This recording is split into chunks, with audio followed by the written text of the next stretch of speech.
Government കോൺട്രാക്ടർമാരുടെ കുടിശ്ശിക നൽകാനും കരാറുകാർക്ക് സാമ്പത്തിക ബാധ്യതയുണ്ടാക്കുന്ന കരിനിയമങ്ങളും പിൻവലിച്ചില്ലെങ്കിൽ മാർച്ച് മുതൽ പണികൾ നിർത്തിവെച്ച് സമരത്തിനിറങ്ങുമെന്ന് all Kerala government contractors association. Uralungal society പോലുള്ളവർക്ക് സർക്കാർ നൽകുന്നത് വഴിവിട്ട സഹായം.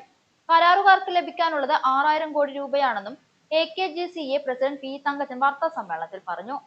ഇവിടുത്തെ കംപ്ലീറ്റ് വർക്കുകൾ ഇപ്പോൾ ഇതുപോലെ ലേബർ കോൺട്രാക്ട് സൊസൈറ്റികളെ ഏൽപ്പിക്കുകയാണ്. ഈ ലേബർ കോൺട്രാക്ട് ഒരാളെങ്കിലാണെങ്കിൽ ലേബർ കോൺട്രാക്ട് സൊസൈറ്റി ആണെങ്കിൽ അവർ ചെയ്യുന്നത് അവരല്ല ചെയ്യുന്നത്. ഞങ്ങളെപ്പോലുള്ളവർ ഇനി അവരുടെ കീഴിൽ പോയി സബ് കോൺട്രാക്ട് ചെയ്യേണ്ട അവസരം വരിക. ഇവിടെയുണ്ട് ചെറിയ ചെറിയ സൊസൈറ്റികളുണ്ട്. അവരൊന്നും ഈ സൊസൈറ്റി ഒന്നും അവർ നേടിക്കുന്നില്ല.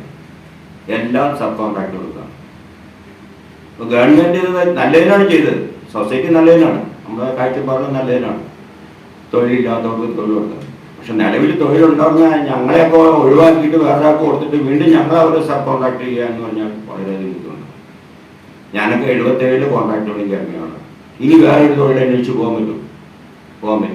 നമ്മുടെ തൊഴിലാളികൾ എന്ന് പറഞ്ഞാൽ എൻ്റെ കൂടെ നിൽക്കുന്ന സൂപ്പർവൈസർമാരുണ്ടോ, തൊഴിലാളികൾ 10-35 വർഷമായിട്ട് നമ്മുടെ കൂടെ സ്ഥിരം നിൽക്കുന്ന തൊഴിലാളികൾ, അവർക്കൊരു തൊഴിൽ കൊടുക്കാൻ പറ്റാത്ത അവസ്ഥയിലേക്ക്.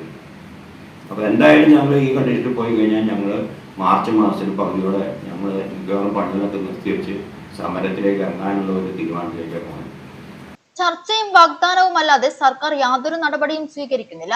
സർക്കാർ കോടികൾ കുടിശ്ശികയാക്കിയതോടെ നിരവധി കരാറുകാരാണ് മേഖല വിട്ടുപോയത്.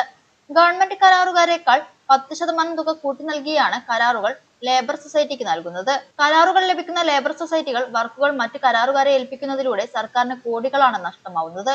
100 കോടിയിൽ താഴെ തുക കൊണ്ട് തീരേണ്ട വയനാട് പുനരധിവാസ പാക്കേജ് ഊരാളുങ്കലിന് നൽകിയത് 750 കോടി രൂപയ്ക്കാണ്.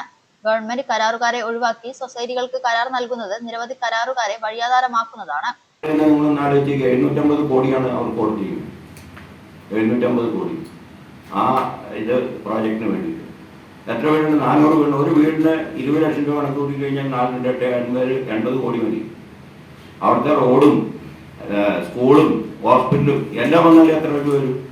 അപ്പോൾ അവിടെ നിന്ന് ഞങ്ങൾ കഴിഞ്ഞ ഒരു 5-6 മാസം മുമ്പ് നമ്മൾ പോയി കഴിഞ്ഞപ്പോൾ അവിടെ ഈ കുത്തി ഒലിച്ച് വന്ന ഭാഗത്ത് കല്ലും മണ്ണും നീക്കം ചെയ്യുന്നതിന് 195 കോടി അനുവദിച്ചിട്ടുണ്ട്. ഒന്നും ചെയ്തിട്ടില്ല. നിങ്ങൾക്കൊക്കെ പോയി നോക്കി അറിയാവുന്നതാണ്. പക്ഷേ ഈ 10-750 കോടി അങ്ങനെ അങ്ങോട്ട് മാറുകയാണ്. അവരുടെ വർക്കിന് യാതൊരു ഇതുമില്ല, ലയബിലിറ്റിയിലോ ഒന്നുമില്ല. അവരുടെ എല്ലാ കാര്യങ്ങളും അവരുടെ തന്ത്രം എന്താണെന്ന് വെച്ചാൽ അവർ വർക്ക് കോൺട്രാക്ട് എടുക്കും. അവരൊരു വർക്ക് കോൺട്രാക്ട് എടുത്ത് കഴിഞ്ഞിട്ട് അവർ ആ എസ്റ്റിമേറ്റ് റീകാസ്റ്റ് ചെയ്യുക. ഞങ്ങൾക്കത് സാധിക്കില്ല. ഞങ്ങൾക്ക് ഇപ്പോഴത്തെ നിയമപ്രകാരം റീകാസ്റ്റ് ചെയ്യണമെങ്കിൽ പല നൂലാമാല കേസുകളുണ്ട്. അവരെ സംബന്ധിച്ച് അവരങ്ങനെയല്ല. അവർ ഇത് റീകാസ്റ്റ് ചെയ്ത് കഴിഞ്ഞിട്ട് കംപ്ലീറ്റ് ഈ ഐറ്റം ടെൻഡർ വെച്ചതായിരിക്കില്ല, വേറൊരു ഐറ്റം കൊണ്ട് ചെയ്തിട്ട് ഗവൺമെന്റിൽ നിന്ന് അപ്രൂവൽ മേടിച്ചിട്ടുണ്ട്. സർക്കാരിന് ഒരു ഗുണവുമില്ലാത്ത കാപ്പബിലിറ്റി സർട്ടിഫിക്കറ്റിന് ബാങ്കുകൾ ഈടാക്കുന്നത് 25,000 രൂപയാണ്. ഇത് ഒഴിവാക്കണമെന്ന ആവശ്യം സർക്കാർ ഇതുവരെ അംഗീകരിച്ചിട്ടില്ല. കരാറുകാരുടെ രജിസ്ട്രേഷൻ, ഡെപ്പോസിറ്റ് തുകയുൾപ്പെടെ എല്ലാ ഫീസുകളും 6 ഇരട്ടിയോളം വർദ്ധിപ്പിച്ചു. സർക്കാർ കോടികൾ തരാനിരിക്കുമ്പോഴാണ് പലവിധത്തിൽ കരാറുകാരിൽ നിന്ന് തുക ഈടാക്കുന്നത്. കരാറുകാരെ പലവിധത്തിൽ സർക്കാർ ദ്രോഹിക്കുകയാണ്. അനുകൂലമായ നിലപാടുണ്ടായില്ലെങ്കിൽ പണി നിർത്തി സമരം ചെയ്യുമെന്നും പി തങ്കച്ചൻ പറഞ്ഞു. Secretary AV Sachidanandan, treasurer S Niyasuddin, Chacko NP, Toji Raphael എന്നിവരും വാർത്താ സമ്മേളനത്തിൽ പങ്കെടുത്തു.